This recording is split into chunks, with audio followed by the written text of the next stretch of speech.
Good morning, boys and girls. I'm Miss Katie and I'm your teacher for today. Today's lesson will be titled Bear, Gull, and Crow. I can't wait to see what we're going to learn today. By the end of today's lesson, we will be able to describe the characters in the story, listen to, understand, and recognize Bear, Gull, and Crow as a fictional story. Describe the connection between the Wampanoag's environment and their non-nomadic lifestyle. Compare and contrast the nomadic Lakota Sioux with a non-nomadic Wampanoag. We will also be able to describe an illustration and use pictures to check and support understanding of the read aloud. Before we get started, let's look at some vocabulary words that we'll need to know for today's read aloud. Our first word here is bay. A bay is an area of the sea that is enclosed by a deep curve in the coastline. In this read aloud, you're going to see an example of a bay. Many of the characters that we learn about today live near the bay. Our second word is feast, to partake of a large meal. And here I have a picture of a Thanksgiving Day meal, because during Thanksgiving it's a tradition that we eat lots and lots of yummy foods. Our third word is rockweed, greenish brown, rubbery seaweed that grows on rocks in coastal areas.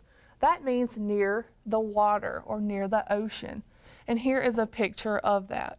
This is an example of what rockweed looks like. Last but not least is the word wading. Wading is a verb and it means walking through shallow water. And here I have a picture of a lady that is wading through the water. All right, before we get started with today's read aloud, I want you all at home to view this image. Do you know what this is an image of? If you said clams, you are exactly right. Clams are a type of shellfish that lives in the ocean. You can actually eat them. Have you ever eaten clams? Today's read aloud is considered a legend. A legend is a traditional story popularly regarded as historical but unauthenticated.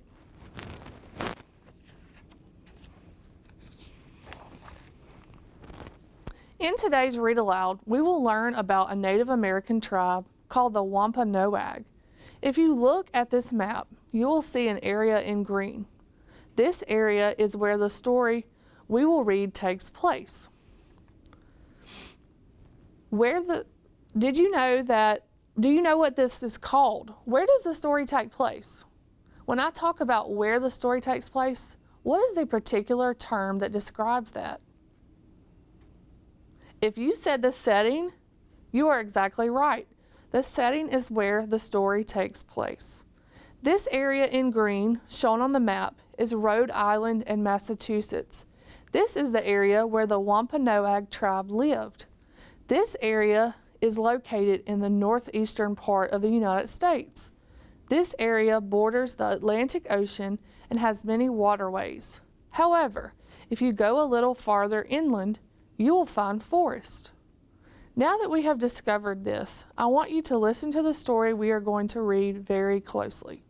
We will be listening to a story about three characters named Bear, Gull, and Crow, who live near the Wampanoag tribe. Listen carefully to the story to find out about the type of food the Wampanoag tribe likes to eat.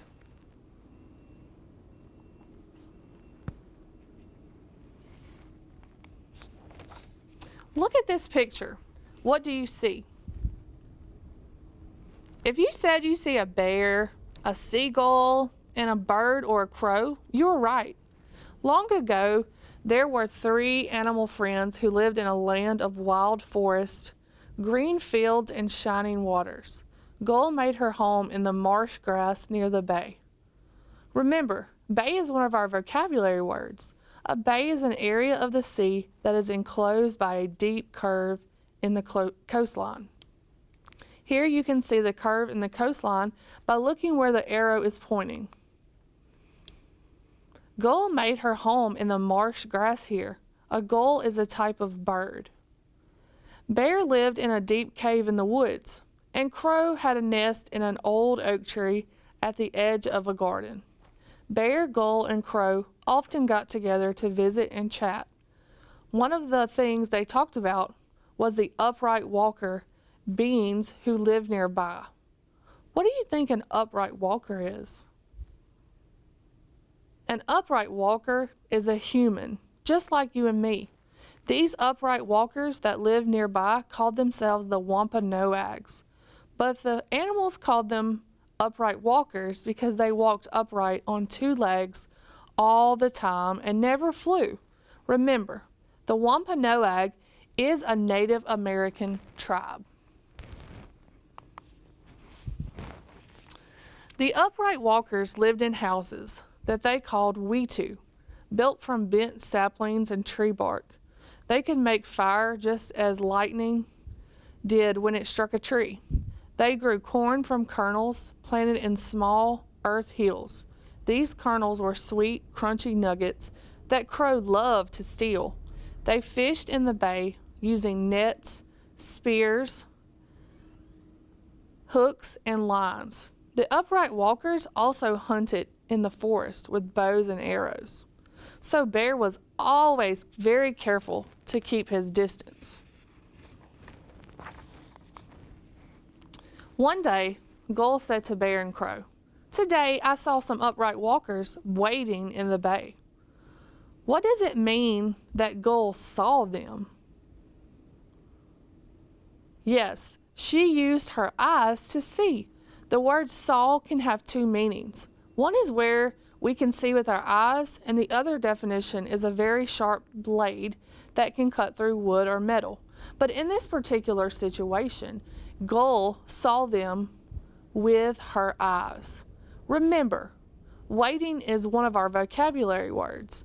It means to walk through shallow water as they are doing in this picture. There was a man and a boy. They lifted many smooth rocks from the water and carried them into the forest. They said the rocks were for the Opanog. I wonder what an Opanog is. Can you at home make a prediction? What do you think an Opanog is? I hear some really good predictions out there.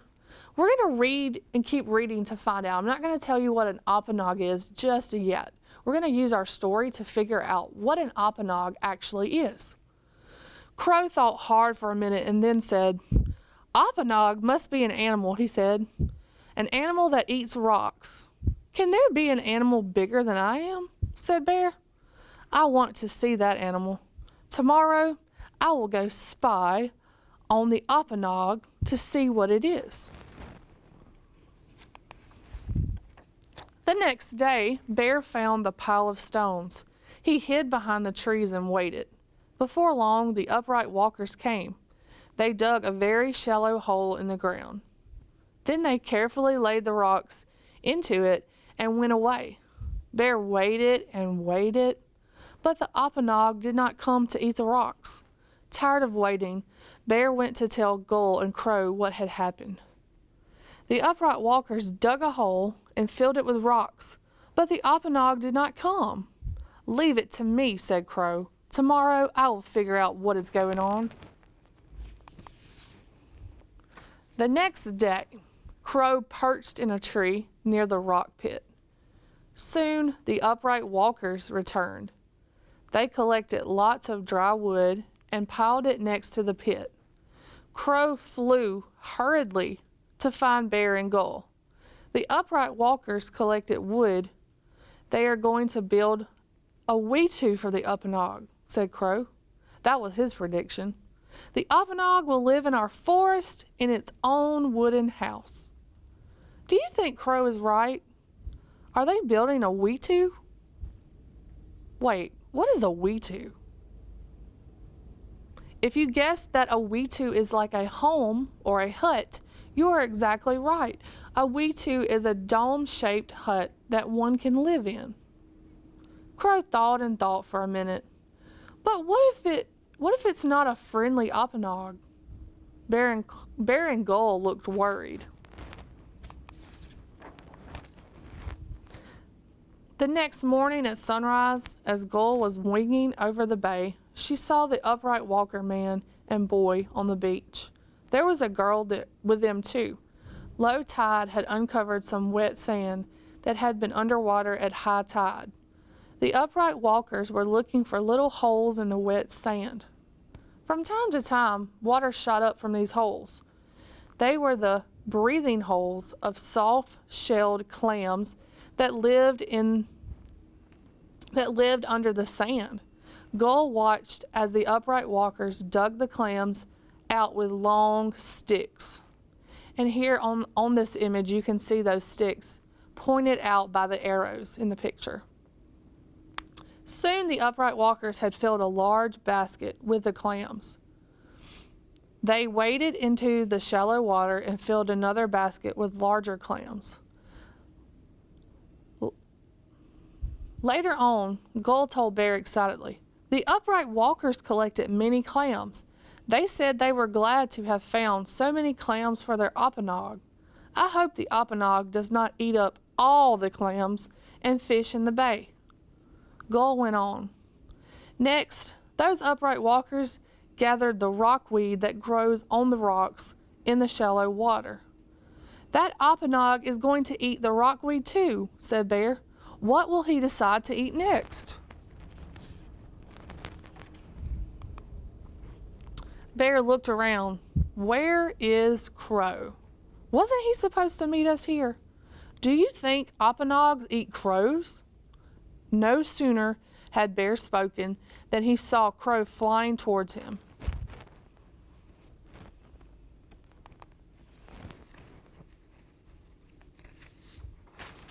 "I saw the upright walkers in the cornfield," exclaimed Crow. "They picked baskets full of corn. They said it was for the Oppanog today.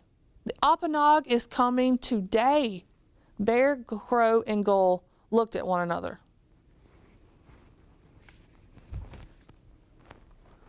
"Let's go," said Bear, and lickety-split off they set for the rock pit. There they hid among the trees. Before long, some upright walkers started to gather. Then more and more came. There were men, women, and children, big and small, old and young. The upright walkers took the dry wood from the pile and laid it over the stones. One man started the wood burning. Others stayed by the fire and kept it going. They raked the burning wood so that the hot ashes fell into the cracks between the rocks. Soon ashes covered the rocks, heating them up.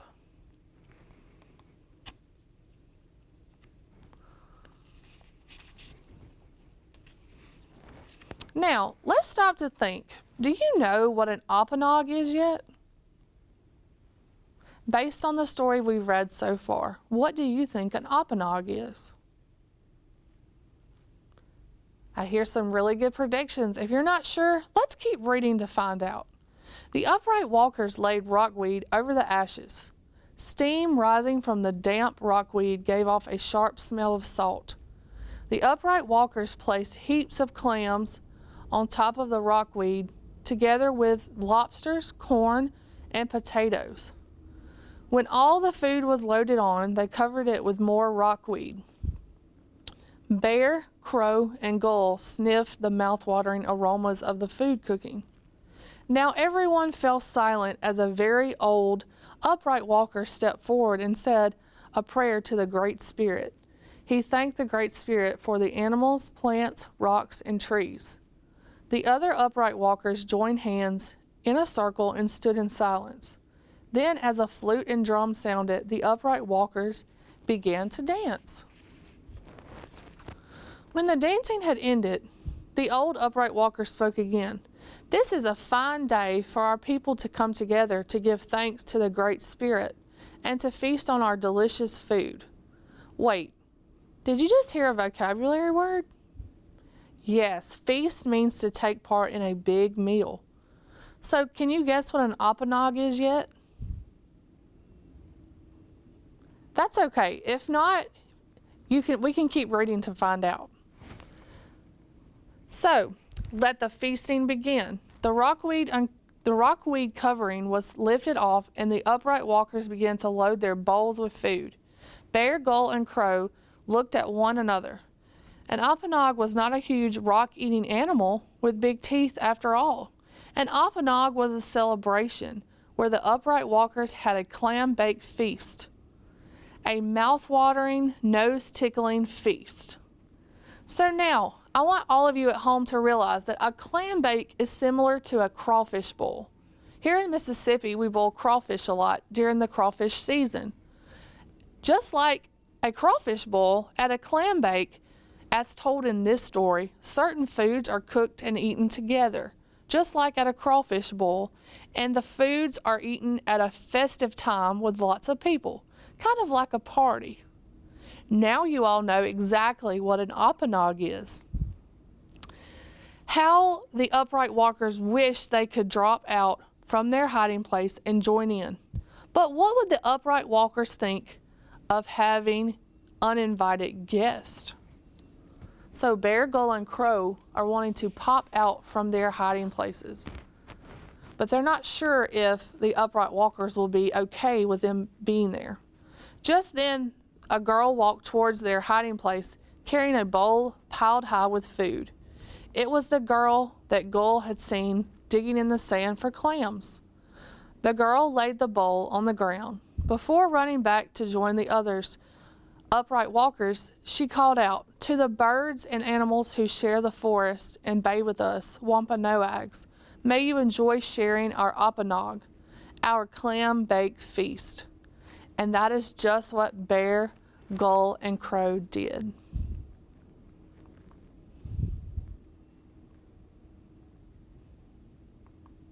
Okay, boys and girls at home, now that we've read our story, let's look at some comprehension questions to see if we fully understand what we read. Our first question is, this story tells about a clam-baked feast. A clam bake is only held in special settings or places.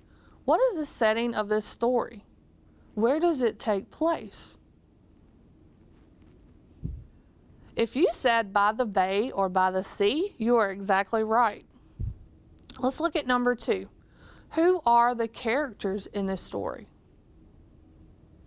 Yes, Bear, Gull, and Crow, and the upright walkers. You could have also called the upright walkers the Wampanoag tribe. Who were the upright walkers? What is the name of the Native American tribe that the animals called upright walkers? Yes, the Wampanoag tribe. What do Bear, Gull, and Crow think an Oppanog is when they first hear the word? Yeah, they thought it was something really scary in the woods that was going to try to eat them. However, we know now that after reading the story, an Oppanog is actually talking about the feast, particularly the clam-baked feast that the Wampanoag tribe took part in.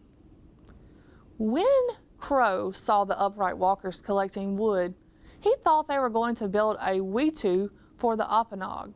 What is a wetu? Yes, it's just like a house. It's a house that this tribe particularly built to live in. Based on what you saw in the pictures, how would you describe the clothing worn by the Wampanoag?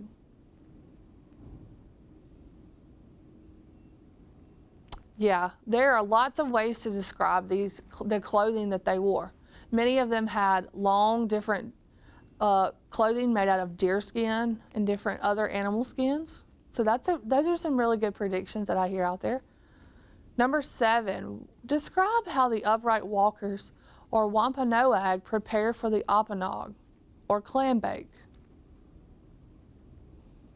Yes, they dug a hole, they gathered firewood, then they gathered rockweed and clams, and other things such as lobster.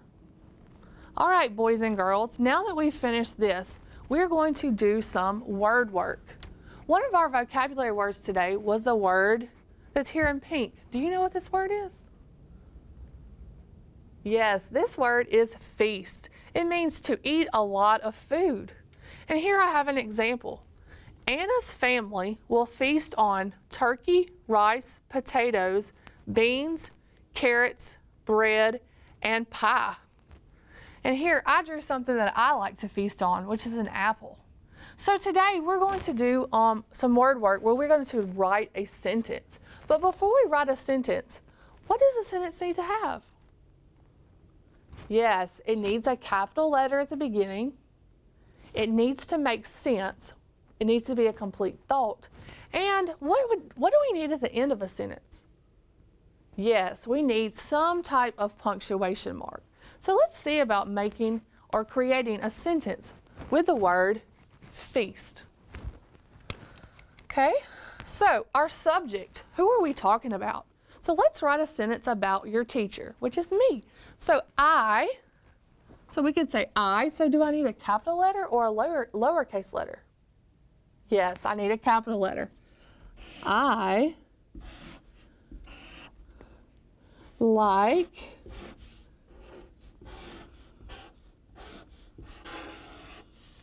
to, what was our vocabulary word again? Yes, feast. I like to feast. That's what I'm going to be doing. So that is my verb in my sentence. I like to feast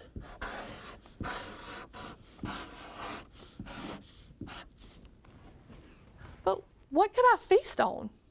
Boys and girls at home, you can write a sentence too, along with me. Think about something that you would like to feast on. What is your favorite food? What is something you really like to eat? So my sentence says, I like to feast. Is that a complete sentence? No, because you guys at home are probably thinking, what does Miss Katie like to feast on? So I need to finish my sentence to make it a complete thought. I like to feast on apples.